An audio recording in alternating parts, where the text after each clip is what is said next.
अब बताइए, दुनिया में ऐसा होता है क्या? अगर कोई वस्तु खराब है, क्योंकि ये 4 अक्षरों से बना हुआ है, तो 4 में से एक अक्षर की जिम्मेदारी 1/4 होगी। तो अद्वैत वेदांत वालों ने कहा कि अद्वैत का प्रतिपादक है।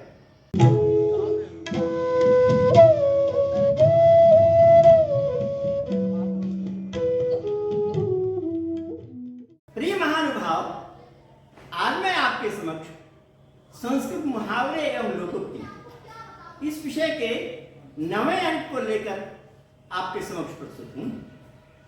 और इस संदर्भ में आज मैं आपके समक्ष बहुत सुंदर लोकोक्ति प्रस्तुत करने जा रहा हूं, और वो इस प्रकार है कि अमंत्रम अक्षरम नास्ति, नास्ति मूलम अनौषधम, अयोग्य पुरुषो नास्ति, योजक सत्र दो।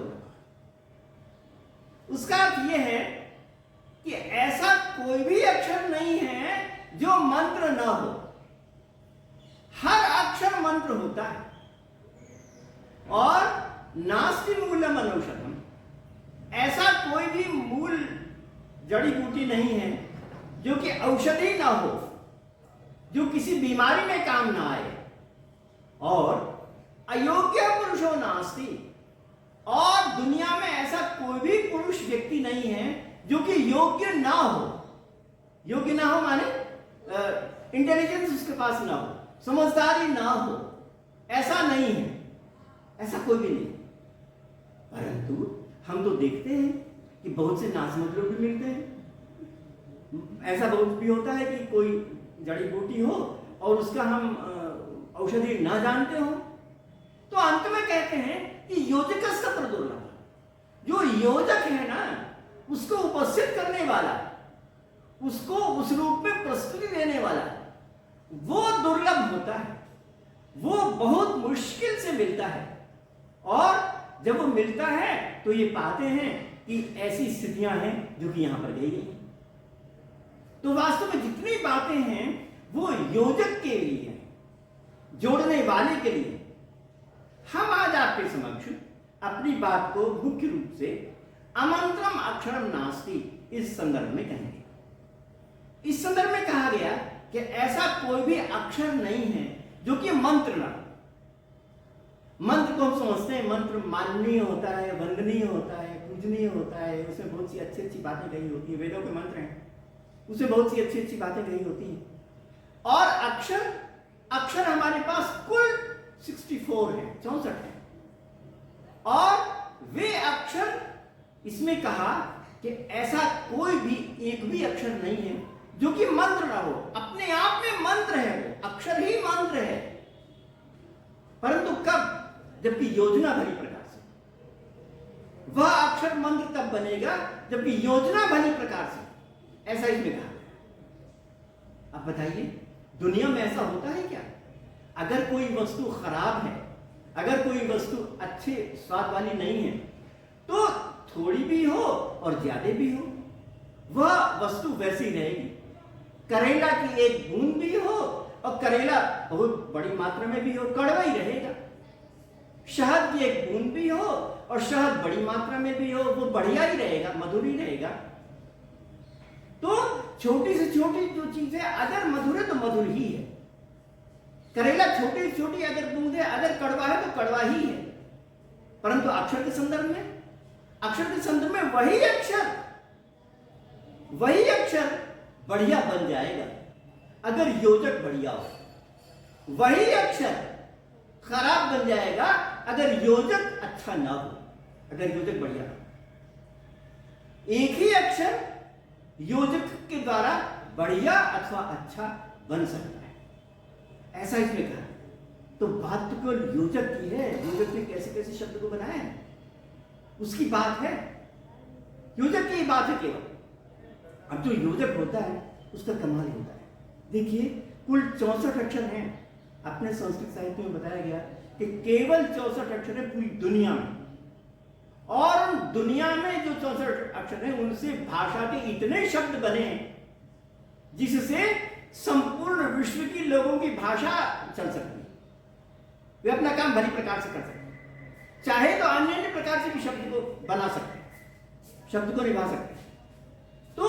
जितने भी विश्व के लोग हैं सबने अक्षर उतने ही पाए हैं। ऐसा नहीं है कि संस्कृत कि विश्व में कोई आदमी ने 64 के बजाय 65वां अक्षर पा लिया, ऐसा नहीं है। पाया सबने 64 ही है, परंतु उन 64 में से भिन्न भिन्न प्रकार के भाषा के शब्दों को वो बना लेता है। तो ये बात जो है अक्षर का कमाल है। अक्षर ऐसा होता है कि विभिन्न प्रकार के संयोजन से वह अच्छा भी बन जाता है और बुरा ऐसा बन जाता है। अब बताइए ना, ईंट से महल बनता है, अगर उन महल में से 2-4 ईंटें निकाल ली जाएं अथवा 2-4 ईंटें बढ़ा दी जाएं तो महल में कोई फर्क नहीं पड़ता। परंतु अक्षर में, अक्षर बने हुए शब्द में अगर एक भी अक्षर निकाल दिया जाए अथवा बढ़ा दिया जाए तो बहुत बड़ा अंतर पड़ता है। यानी इतना अंतर पड़ता है कि विपरीत हो सकता है, आकाश पाताल का अंतर हो सकता है, ऐसा हो सकता है। तो ये बात केवल शब्द और अक्षर में ही लागू होती है, दुनिया के किसी पदार्थ में लागू नहीं होती। ऐसे कुछ लोग थे जिन्होंने शब्द के संदर्भ में जो अपनी गणित वाली बात है ना, उसको भी उसमें अप्लाई करना शुरू किया है ना। हमारे सामने महाभारत का एक उदाहरण आता है, उसमें कुछ शब्द आते हैं, जैसे एक शब्द है कूप, दूसरा शब्द है यूप, तीसरा शब्द है सूप। तो कूप माने कुआं होता है, सूप माने दाल होता है, यूप माने खंबा होता है। तो यहां पर कुछ लोगों ने गणित लगाई कि कूप शब्द जो है 4 अक्षरों से बना हुआ है। तो 4 अक्षरों में जो ये पूरा अर्थ जो बना कुआं, ये जो पूरा अर्थ बना, इसमें एक अक्षर की जिम्मेदारी कितनी है? एक अक्षर की जिम्मेदारी केवल 1/4 होगी, क्योंकि ये 4 अक्षरों से बना हुआ है। तो 4 में से एक अक्षर की जिम्मेदारी 1/4 होगी। परंतु हम देखते हैं कि अगर कूप में से सब कुछ वैसे वैसे रख दिया जाए, केवल क को बदल दिया जाए, तो पूरा का पूरा अर्थ बदल जाता है। कूप के बाद सूप को रखा, पूरा का पूरा अर्थ बदल जाता है। इससे सिद्ध होता है कि जो हमारी दुनिया की चीजें हैं और जो अक्षर हैं उनकी स्थिति बिल्कुल भिन्न भिन्न प्रकार की। एक अक्षर सब कुछ बदलने का सामर्थ्य रखता है। इसलिए कहा कि वही अक्षर जो कि एक है, वह सब कुछ बदल सकता है। अगर योजना करने वाला भली प्रकार से है तो एक अक्षर से बदल सकता है, अन्य अक्षरों की आवश्यकता नहीं पड़ेगी। अगर किसी शब्द में 4 या 5 अक्षर हैं तो 4 या 5 अक्षरों को बदले तब जाके वो किसी अलग अर्थ को कहेगा, भिन्न अर्थ को कहेगा, ऐसा नहीं, एक से बदल सकता है। इसलिए हम जब अक्षरों का और शब्दों का प्रयोग करते हैं तब तो हमें अपार और विशेष सावधानी बरतनी पड़ती है कि हम एक अक्षर को भी गलत न बोलने पाए। अगर एक अक्षर भी गलत हुआ तो पूरा शब्द गलत हो जाएगा। ये विशेषता केवल शब्दों के साथ है, अक्षर के साथ है, दुनिया के किसी के साथ ऐसी विशेषता नहीं है। इसलिए अक्षरों को समझने कहा कि योजक सत्र तो होता है। अब देखिए ना, एक अक्षर को बदलने से कितनी विशेष बातें होती है। आपके सामने एक रोचक घटना सुनाते हैं, और वो घटना इस प्रकार की है कि उपनिषद में अथवा यजुर्वेद के 40वें अध्याय में ये कहा कि यो सावादित्य पुरुष सो सावहम, उससे बना सोहम अस्मि, उससे बना, उस उपनिषद के वाक्य से बना सोहम अस्मि। तो अद्वैत वेदांत वालों ने कहा कि अद्वैत का प्रतिपादक है। सोहम अस्मि, वह मैं हूं, वह का मतलब वो जो ब्रह्म है वह मैं अर्थात जीव हूं, यह अद्वैत का प्रतिपादक है। सोहम अस्मि, ये अद्वैत का प्रतिपादक है। तो एक कहानी है, उसमें कहा गया कि किसी अद्वैत वेदांत के विद्वान ने किसी शिष्य को एक उपदेश दिया, एक मंत्र दिया, और वो कहा कि सोहम, इसका पाठ करो, बस तर जाओगे, बस तुम्हारी उन्नति हो जाएगी। सोहम का पाठ करो। अद्वैत वेदांत का था तो अद्वैत वेदांत का पाठ करो, इस सोहम का पाठ करो। उसने अपने कान में कहा सदा सोहम का पाठ करो। और आप जानते हैं कि अद्वैत वेदांत के साथ वैष्णव धर्म के विद्वान भी हैं अथवा थे, तो वे भक्ति परक थे। भक्ति होने के कारण से वो ये करते थे कि ईश्वर की भक्ति, उपासना, पूजा इत्यादि होना चाहिए, ऐसी उनकी मान्यता और थी। तो वो जो शिष्य था वो सोहम का पाठ करते हुए कभी किसी वैष्णव जो भक्ति के हैं उनके पास पहुंच गया, और वहां पर जब उसने सोहम का पाठ किया तो वो वैष्णव के जो आचार्य थे उनके कान खड़े हो गए।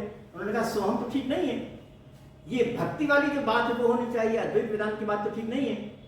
तो उसने कहा शिष्य से कि तुम एक गलत संपर्क में पड़ गए और तुमने जो उपदेश पाया वो भी थोड़ा सा गलत पाया और इसको शुद्ध करना पड़ेगा, इसको सही करना पड़ेगा।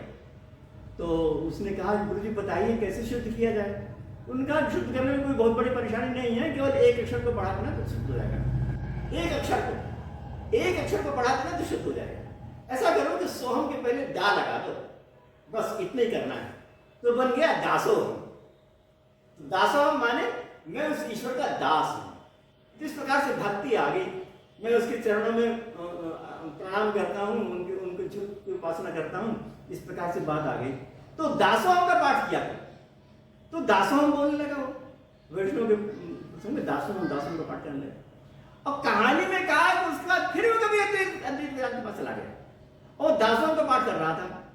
तो उसने कहा कि ये तो बहुत गलती हो गई। तो उन्होंने कहा था कि सोहम का पाठ करना, तो दासोहम का पाठ करने बहुत गलती हो गई। तो उन्होंने कहा कि अब क्या किया जाए। तो उन्होंने कहा कि बहुत बड़ी गलती नहीं हुई है, ऐसा करते हैं कि उसमें से तुम एक अक्षर को और बढ़ा देना तो ठीक हो जाएगा। तो कौन सा अक्षर बढ़ा दूं? तो उन्होंने कहा कि दा से पहले स बढ़ा देना तो ठीक हो जाएगा। तो दा से पहले स बढ़ा दिया, तो कहा कि सदा सोहम। तो सदा सोहम को पाठ करने लगा। सदा सोहम का मतलब फिर वही अद्वैत आ गया, सदा सोहम का पाठ करने लगा। और फिर वो वैष्णव के पास गया तो फिर उन्होंने कहा कि नहीं गलत हो गया, दा लगा दो यहाँ पर। तो फिर उन्होंने कहा कि दा सदा सोहम पाठ करने लगा। फिर उसके बाद सदा सोहम, फिर उसके बाद दा सोहम, इस प्रकार पाठ करने लगा। तो कहने का मतलब है कि यहाँ पर एक एक अक्षर के परिवर्तन से वो पूरा का पूरा जो तंत्र है, पूरा जो न्याय है, जो संप्रदाय है, वो सब बदल गया एक एक अक्षर से। तो एक अक्षर में इतनी काबिलियत है कि वो सब कुछ, पूरा संप्रदाय बदल देता है, पूरी धारणा बदल देता है, पूरी चित्तवृत्ति बदल देता है। इतना सामर्थ्य एक अक्षर में होता है। इसलिए संपूर्ण को बदलने की जरूरत नहीं, एक अक्षर को बदलने की जरूरत है। तो ऐसा हो जाता है। तो फिर कितने बड़े योजक की जरूरत होगी। इसलिए कहा इस लोकोक्ति में कि योजक दुर्लभ, अमंत्रम अक्षरम नास्ति योजक दुर्लभ। कोई भी अक्षर ऐसा नहीं जो कि मंत्र न हो, परंतु योजना करने वाला होना चाहिए। भली प्रकार पूरे तन्मयता के साथ उसका ध्यान करके उस अक्षर का और अक्षर के बने हुए शब्द का प्रयोग करना चाहिए, तो यह फायदा होता है। मैंने आपके समक्ष अपनी बात को आपने मेरी बात को ध्यान से सुना, इसलिए आपको बहुत बहुत धन्यवाद।